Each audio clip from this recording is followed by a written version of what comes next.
voice and the will of the American people. And I have grown increasingly frustrated as I watch them dismantle the very freedoms that made our country the greatest nation in history. Freedom once lost is rarely gained back. My mother came to this country legally from Norway after World War II. And she knows what it's like when people lose their political freedom, because she did. She believed that the only hope for regaining her freedom was to come to America, where anyone could pursue their dreams. But where do you go if freedom is lost here? You go to China? You go to Russia? No. Freedom is the last stand in America. America is the last stand for freedom. My parents taught me that to take risks and to become an entrepreneur, to stand up for what I believe in. I started a construction and home improvement company and then took over the family business, which is Larsen Windows and Doors. I am not a politician. Having been an entrepreneur all my life, some would argue that we should leave politics to the politicians. Frankly, I don't see how anyone else could do a worse job. Can you? We are told that we need career politicians. They have developed the art of compromise. Yeah, really, the art of compromise. I don't think our founders had this type of compromise in mind when they signed the Declaration of Independence. I have even heard some conservative leaders say that we shouldn't campaign against this most liberal opponent because there are so many Democratic politicians out there that we should focus on. So let's give him a pass because he's one of us. That's the problem. He's not one of us. This past weekend, a liberal cabal just said in your face, they said they confiscated 1/6 of the U.S. economy and added it to the socialized ranks of automobile and banking industries. The liberal mindset is not a mindset that you can compromise with. It is an ideology that you must defeat. And thank God we live in a country where we do not need to resort to violence to ensure that the voice of the people is heard. Our battle is not fought with bullets. It is fought with ballots. Today we need statesmen, not politicians. Career politicians are a cancer that has infected the body politic, putting party and personal achievement ahead of themselves and not what is good for the people. The next Congress will face a bare-knuckle brawl against a party that has grown drunk with power. We cannot ill afford to elect legislators who will share or sympathize with the liberal establishment ways. And that is why I am running against a more liberal opponent. My opponent is a third-generation career politician. I'm a third-generation small business owner. His family business is spending your money for 25 years. My family business is windows and doors. Over our 50-year history, we have assisted in keeping employed hundreds of people. We've always made payroll in my business, even though at times I did not take a paycheck. So I know what it's like to cut spending and stick to a budget. I believe in small government, drastically cutting spending, lowering taxes and cutting spending, and letting Congress once again be a voice for the people. I believe that it's hypocritical to claim to stand for social justice and refuse to provide protection and justice for the most innocent of our society, the unborn. I am a true conservative, a real Republican. My opponent seems to be something else. He most often co-sponsors bills written by John Adler of New Jersey and Barney Frank of Massachusetts, two of the most liberal Democrats. He voted to give Congress a raise while Americans are losing their job. And he was one out of only 8 Republicans who voted for cap and trade. I will not do that.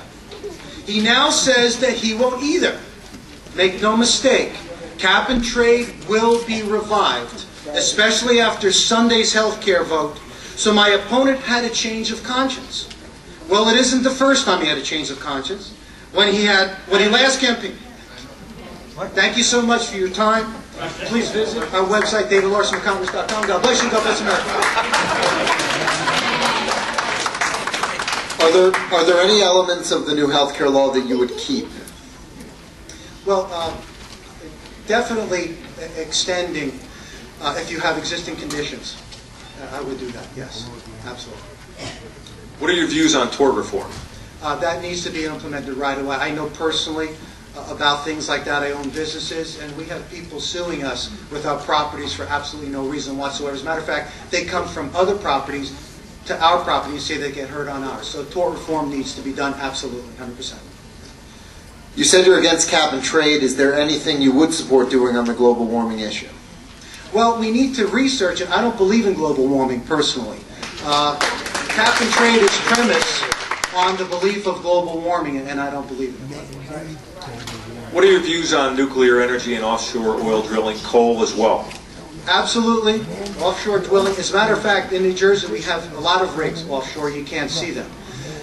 Nuclear power. Look, come on. Look at France. Look at Europe. I mean, come on. Absolutely. We need that. Yes. Coal. Yeah. Coal. Someone said coal. Clean burning coal is an oxymoron. But you know what? The scrubbers and stuff. We need research. But absolutely, we have so much of it. Let's try and find a way to use it. What is the legitimate role of the federal government in education? Basically, it's just a light overseer. It's to allow the states needs control of the school system.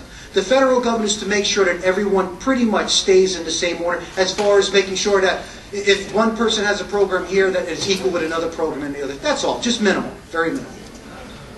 What do you think the best way is to revive the economy? Well, we have a massive problem with overspending in our government. That needs to be taken care of. We obviously need much lower taxes. We need to implement what is very important. America has become a consumer nation. We need to be a producing nation again. We need state-of-the-art manufacturing facilities. We've got to make sure we bring jobs back to the economy. And careers. Now, people just say jobs. Jobs is like a temporary thing. We need careers where people could go for 18, 20 years. What would you do about the national debt?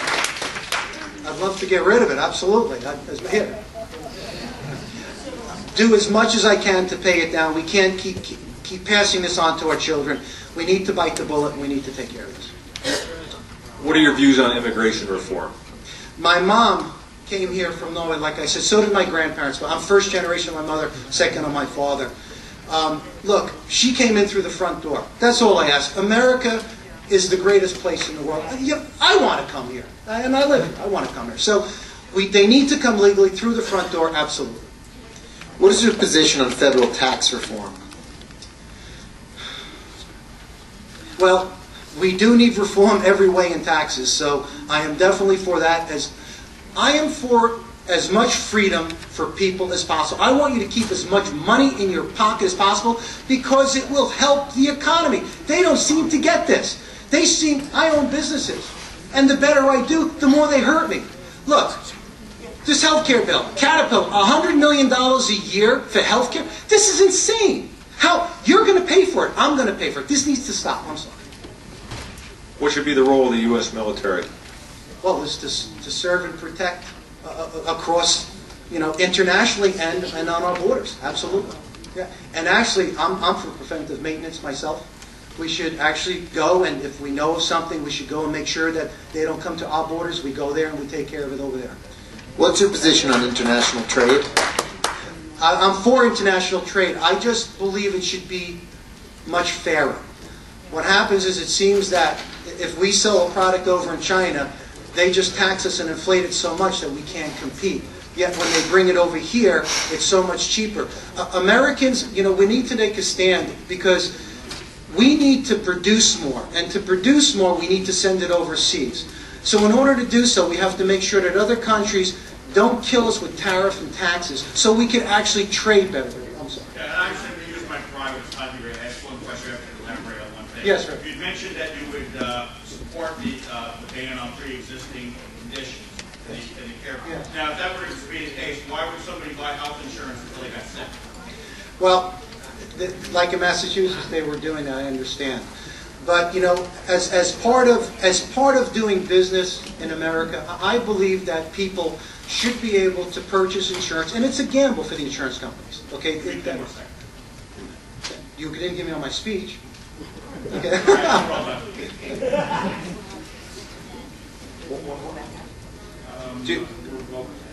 We're done? Okay. Well, thank you, David Larsen. Oh, Who the hell do you think you are? Move it a little bit to the right.